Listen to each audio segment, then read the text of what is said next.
This is Headline Humboldt. Thanks for joining us. I'm James Faulk.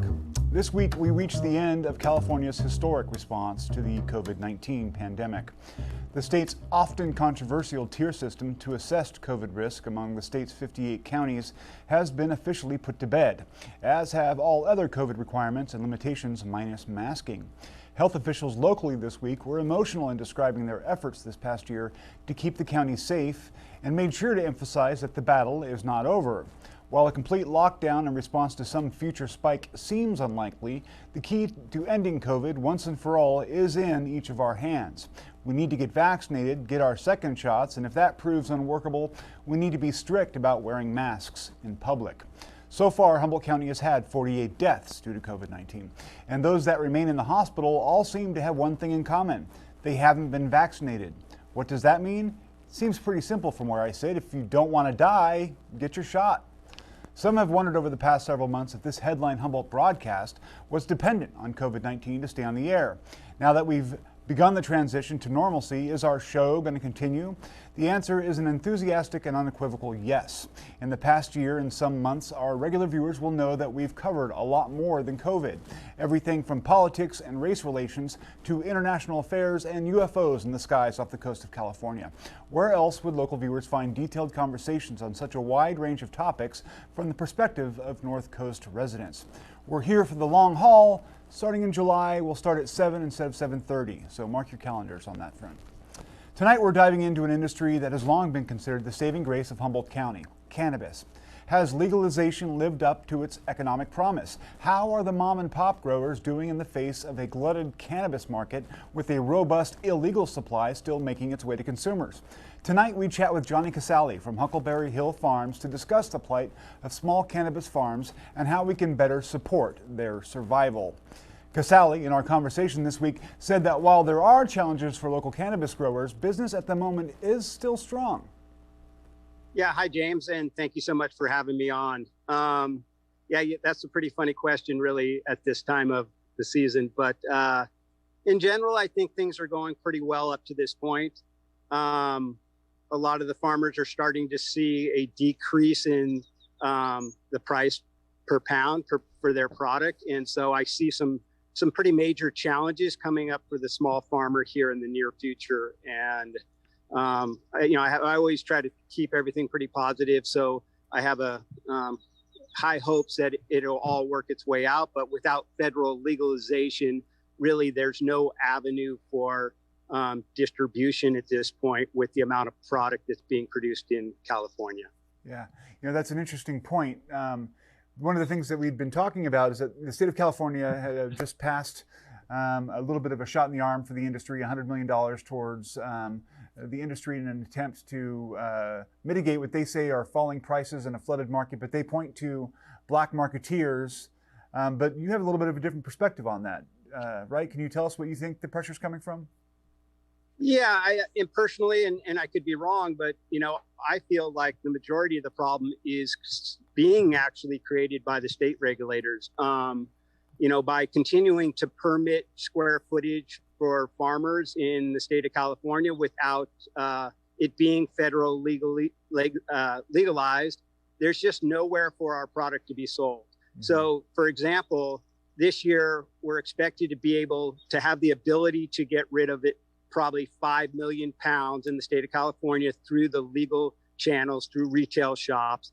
But really what their expectations is that there's supposed to be 70 to 80 million pounds being produced. So wow. I'm just having a really hard time, and maybe because I'm naive, understanding why they continue to permit farms moving forward without, other avenues of distribution. So when they're saying, they're giving $100 million to fight, illegal cannabis, illegal sales, illegal grows, they're actually creating a problem themselves by continuing to permit farms at this current time. And that's just my opinion.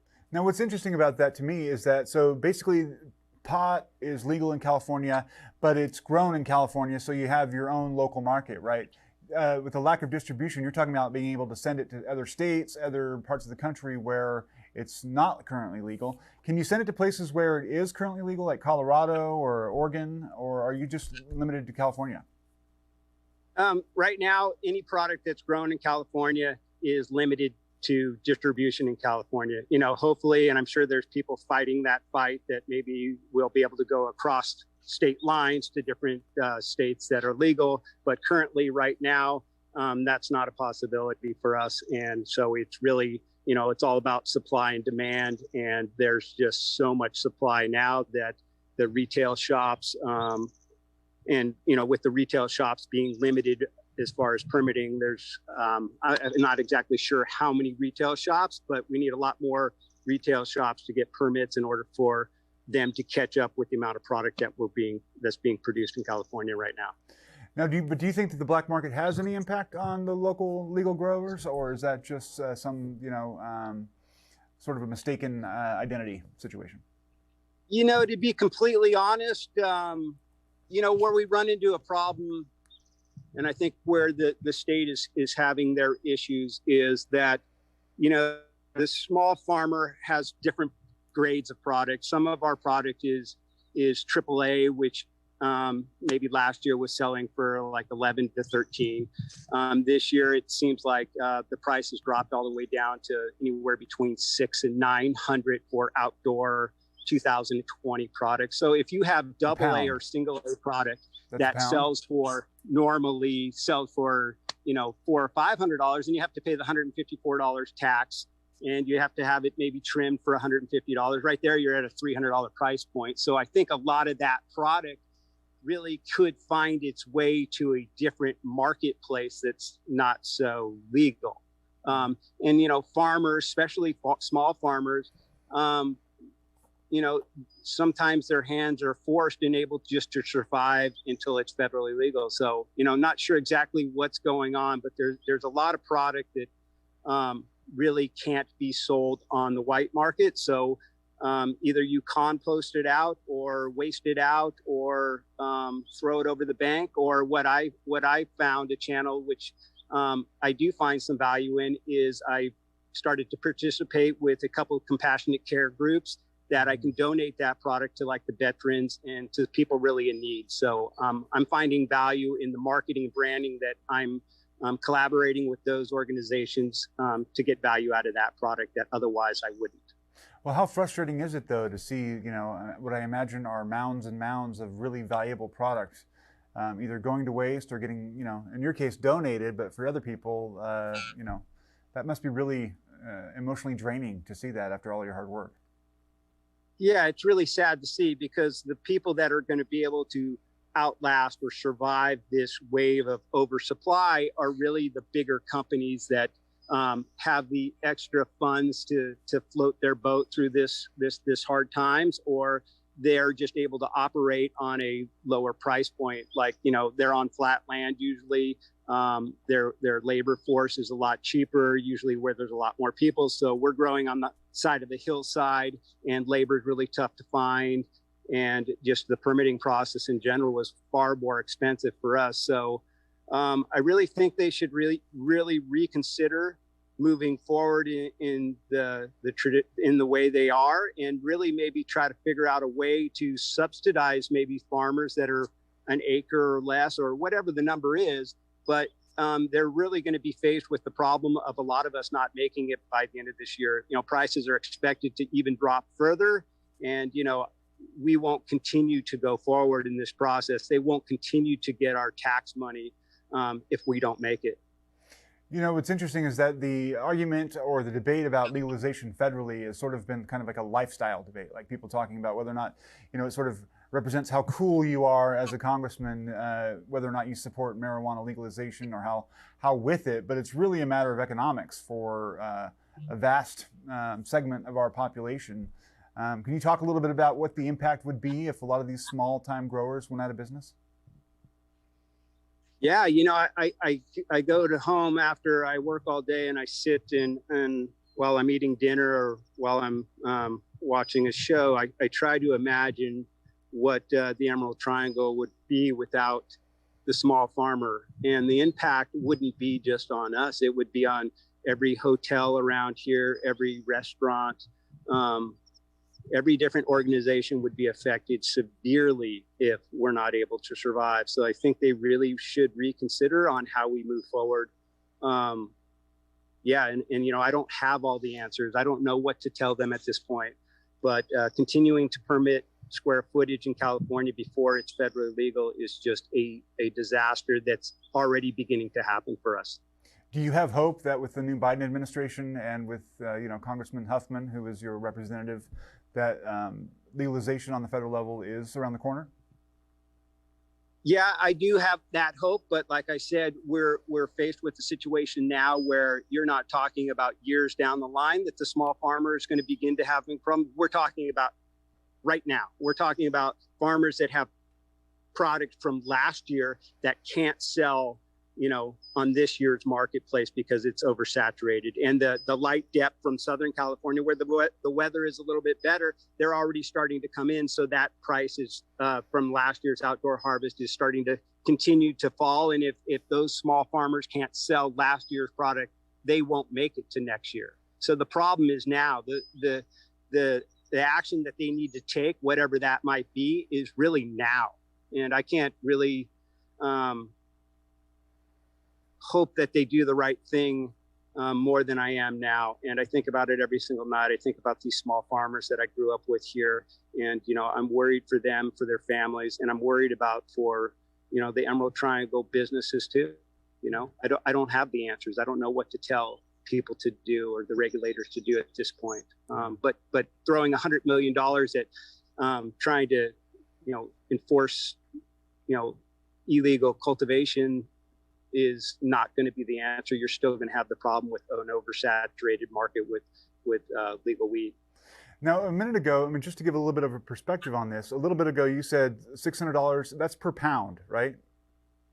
Yeah, you know, I'm taking that. That's just I don't want to mislead you. That's a $600 to $800 for AAA pounds. You know, a plant doesn't just produce AAA product. It has AA and single A. So some of that product, smalls they call it, AA product that maybe it's not going to go into a jar, that sells for even less than that. So, you know, smalls sometimes, depending on the quality, depending on the strain, might sell for $300. So right there, you're already losing money. So what would you rather do with that product? I mean, that product would, for me, I would rather donate that, have it go to somebody that's really in need, that, you know, I get some kind of value out of that, you know. Yeah. Well, I mean, just to be, you know, to make a comparison, back in the day, a pound of high-grade marijuana on the black market could go for $3,500.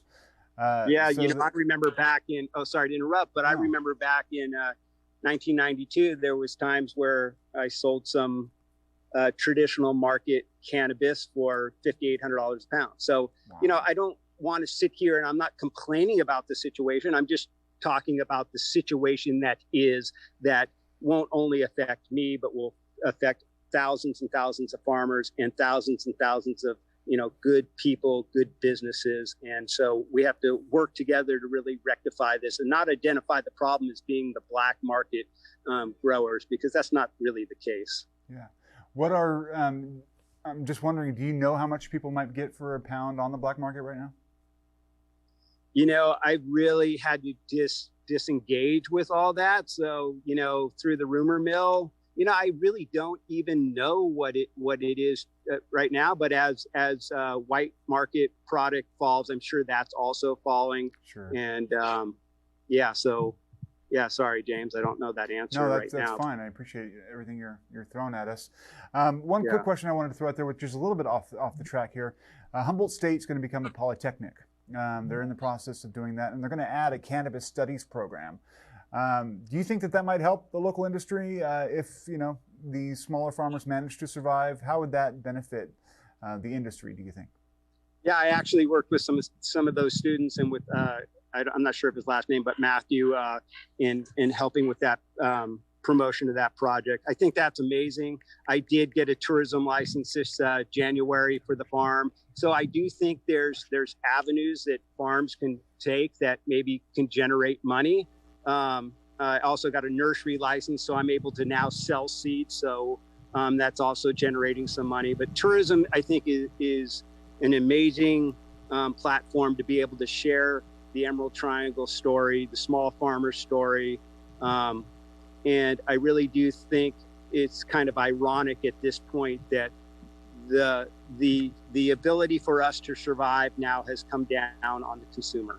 It's really up to the consumer to learn who is growing their product, to know that it matters what you put in your body. And the most important thing, it's not the THC, it's know your farmer, know who that person is, know how they're cultivating your cannabis. Because if you decide that they're a good person and they're supporting good groups and they're cultivating organically, there's a good chance that that product, whatever strain it might be, will make you feel good and will help whatever ailments that you're experiencing. So know your farmer is the best advice I can give to any consumer or any bud tender that's really promoting any kind of product. Yeah. You know, one of the questions that I always feel like I have to ask, and partly because I enjoy the answer, and partly because I think people really want to know that even with all these difficulties, you continue to pursue this line of work. Why do you feel the calling to be a farmer like this? What is it about the trade that makes you so satisfied? You know, just that's a great question, James. But just like a commercial fisherman, or just like a logger, or just like another person that's grown up with some kind of trade that they've given their life to. You know, many of us have given our life to growing this plant, and it's built in us. It's something that we love to do. So no matter if the price goes down to $1 a pound, you know, we will continue to probably grow this plant and share this with the world. And it's just something that I was bred to do. This is what I know how to do, and I'm going to continue to do it as long as they allow me to do it.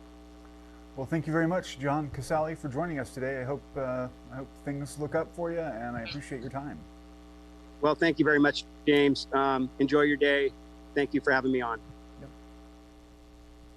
We'll be right back after this short break. We care about the things that are going to affect the lives of each and every American. What we normally see in these big crises, from the United States to Europe to China to Russia. We can go deeper and get nuanced takes on things and allow people to see that everything isn't necessarily black or white. For Sama, for me, it's not a film. It's my life. Sama. It remains a fast-moving story. Climate change, healthcare, immigration. To peel back the layers of the onion and to get to the heart of what really matters in every issue. We're talking about very big dollars here. It's guaranteed that the numbers of cases in coronavirus will be going up. We're a place that people can come not just to find out what happened, but why it matters.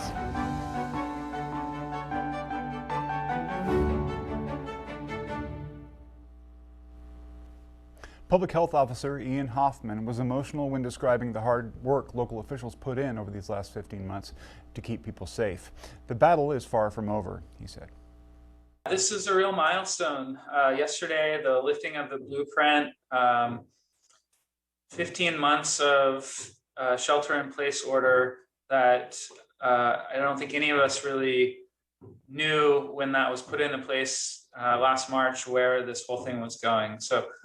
And I just want to take a minute to recognize all the extraordinary work that has gone into this, keeping our community safe over the past year plus. But as we all know, this is definitely not over yet. We are still working on vaccinating our community. We're still, as Sophia mentioned, getting the mobile clinics out there far and wide. And just creating opportunities for people to get vaccinated, because that's really our last protective measure that we have against COVID-19. Hoffman said that it's unlikely we'll ever see another lockdown like we have in the past, but a lot of that depends on what strains come our way and whether our vaccination formulas remain effective.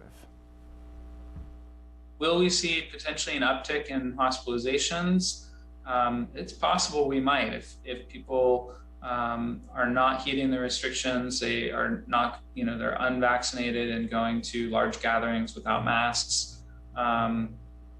But I don't think it's going to be to the level that we potentially could have had during the surge months, just because given the level of vaccination across the state of California and our community locally and across the country, it's unlikely that we'll see the impact on the hospitals, which is really what when we look at why we would need to restrict businesses and restrict public movement, it's to preserve hospital capacity. So with 63% of our eligible population with at least one shot, it's hard to see that happening without some other major change, like a new variant or vaccination, the vaccine, a variant that could get around the vaccine's defenses or something like that. As part of the effort to get as many people in Humboldt County vaccinated as physically possible, Emergency Operations Center Director Sofia Pereira said that vaccinations will be offered at a Crabs game this weekend. Anyone receiving the shot will get free admission to the game. Last week, we went to Carlotta, Petrolia, and we vaccinated homebound residents. And on Sunday, we saw a really great showing at CR for the family vaccination fair we planned with True North Organizing Network supporting the Latinx community. And then this Saturday, we're really excited to share that we're going to be at the Humboldt Crabs. So we are going to be outside the ballpark from 5 to 7:30 p.m. This Saturday. And Humboldt Crabs will be providing a free ticket to the game for those that get vaccinated there at the ballpark that evening. And as always, you can find our clinics on myturn.ca.gov, or you can call 441-5000 if you need assistance finding a clinic near you. And also, if you or someone you know is homebound and is seeking vaccination, they can sign up on MyTurn for assistance, and we'll get that information to follow up directly. Congressman Jared Huffman applauded the Federal Energy Regulatory Commission's decision this week to allow the Klamath Dam removal project to go forward, clearing the way for a massive effort to restore struggling salmon runs vital for tribal and coastal communities. FERC approved an application to transfer a hydropower license to a nonprofit organization for surrender. The decommissioning and removal of Pacificor's 4 dams will open 420 miles of salmon spawning habitat and dramatically improve water and quality temperature conditions on the Klamath River that cause an increased disease in fish. We've had an outbreak recently. Huffman said the tribes and stakeholders of the Klamath River Basin have worked diligently for years to restore one of the West's most important watersheds, and now FERC has moved to make this a reality. The dam removal is consistent with the Klamath Hydropower Settlement Agreement signed in 2010 and amended in 2016 by federal agencies, the states of Oregon and California, the Yurok and Karuk tribes, Humboldt County, and conservation organizations. This week, for once, the federal government ceased its partisan infighting to make June 19th, or Juneteenth, a federal holiday. The holiday commemorates African Americans' freedom from slavery and has long been observed in local and state celebrations. President Joe Biden, at a signing ceremony Thursday, said, "Today we consecrate Juneteenth for what it ought to be, what it must be, a national holiday." The bill came none too soon. While June 19th is technically this Saturday, it shall be observed today, Friday. Biden used the signing ceremony to address related issues by calling for passage of voting rights legislation. For Community Conversations this week, the City of Eureka interviews Topher Reynolds, a local glassblower and artisan. I'm Topher Reynolds. I'm a glassblower here in Eureka, California. I run a small shop here in Old Town called the Glass Garage. It's a cooperative studio.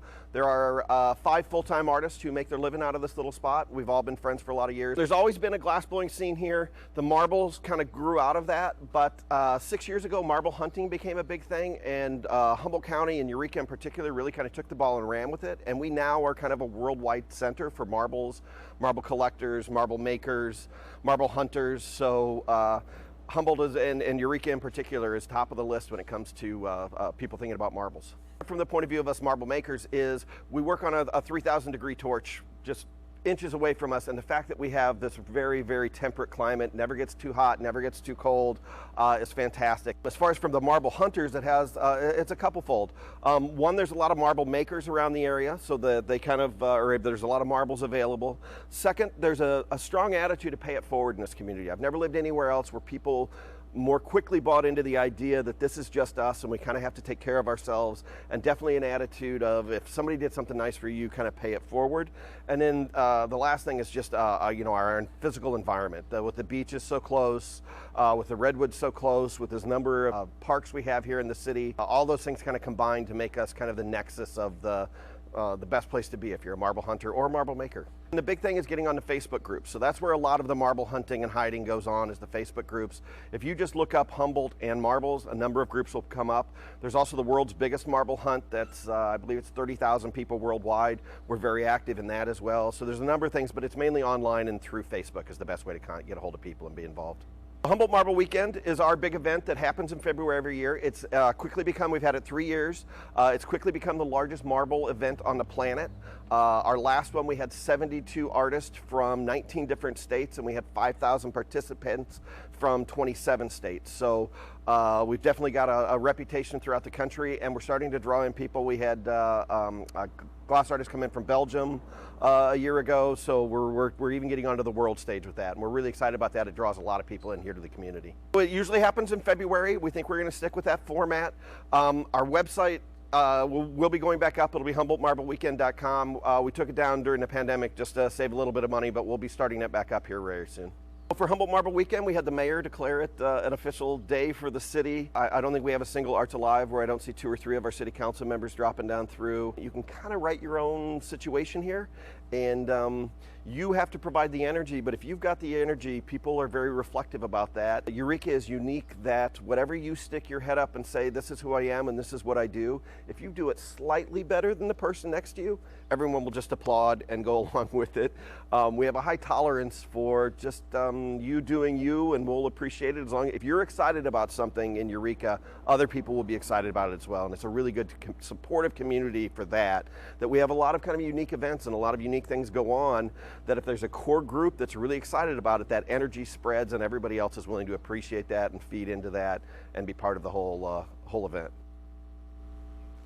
That's all the time we have for now. Thank you for joining us this evening. We're going to take a look at our COVID stats for the week. Total doses administered, that's 125,175 or 74 vaccinations delivered. That has 60,078 fully vaccinated people, which is 44% of the population. If you still need a vaccination, visit myturn.ca.gov. Stay tuned, stay informed.